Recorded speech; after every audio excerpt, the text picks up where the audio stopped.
Mr. Speaker, in February 2012, the government handed a $100 million contract to the STARS helicopter service without a tender. The government made a big mistake in not tendering this contract to ensure the highest possible quality of service as well as the best price, and also, of course, to give a fair economic opportunity for Manitoba businesses and not just Alberta businesses. Now issues are coming forward about the quality of the service being provided by STARS. I asked the Premier, will he tell the legislature what sorts of review or reviews are being done of the quality of care given by STARS personnel during the transport of people for emergency reasons? Thank you, Mr. Speaker. As the member knows, the STARS nonprofit organization was brought to Manitoba in 2011 when the flood was unfolding very rapidly, and we wanted to ensure we had the best possible services for anybody that might be stranded and needed evacuation by air. And the STARS service was extremely helpful during that period, saved lives, provided services to people. And the reality is, Mr. Speaker, that service was, we've deemed necessary to be continued. And any incident that occurs, we have a critical incident process that we put in place on this side of the government. Any critical incident that occurs has a standard and thorough review, and learnings come out of that to ensure that things aren't done in the future. The contract has compliance requirements, and it is closely monitored to ensure proper services are provided in Manitoba, Mr. Speaker. Mr. Speaker, May the 2nd of this year, a 2-year-old Morgan Moore Campbell had severe brain damage after an emergency flight with STARS from Brandon to Winnipeg. Today, CBC's I-Team has released information that there was a second critical incident during STARS transport, and that there have been several complaints from hospitals about STARS missions. Hospitals would not complain unless there were serious concerns.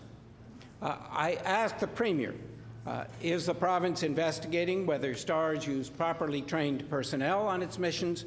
And can the Premier tell us what the recourse is when STARS fails in the service that they're contracted to by the province?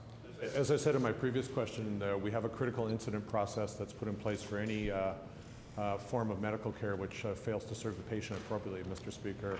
We also have quality assurance reviews that are done.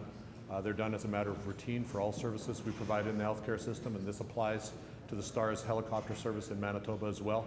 So I can assure the member that none of these incidents are ever taken lightly. When an incident occurs, a critical incident review is done, and as a matter of routine, a quality assurance procedure is put in place that reviews the types of services they're providing and the level of quality they're achieving pertinent to the services they were contracted for. Mr. Speaker, one of the things that Manitoba has noticed is that STARS produces a lot of PR and hype to publicize the efforts of which they are doing, and these raise some significant ethical concerns. There are questions, for example, about the way that STARS makes things public, including Twitter, on the details of its operations. And some of these ways, there are concerns whether there's a contravention of the Public Health Information Act, or FHIA.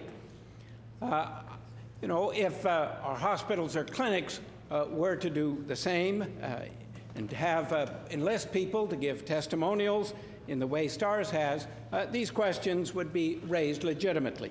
I asked the Premier, is he investigating whether STARS has breached FHIA provisions, as well as the concerns about quality of care?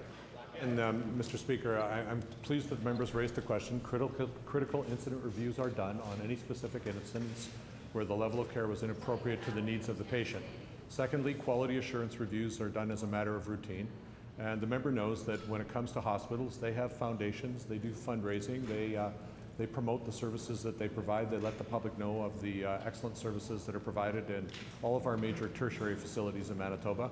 And that is a part of what happens with healthcare in this province, even though we by far and away are the dominant funder with the greatest proportion, well over 90% of the funding comes from the public purse, Mr. Speaker. But they do additional things as well. The STARS organization is a nonprofit organization and the founder of that organization, still involved with it today. It started in Alberta, is extended into Saskatchewan and Manitoba. It's a service that provides helicopter emergency evacuations throughout the prairies.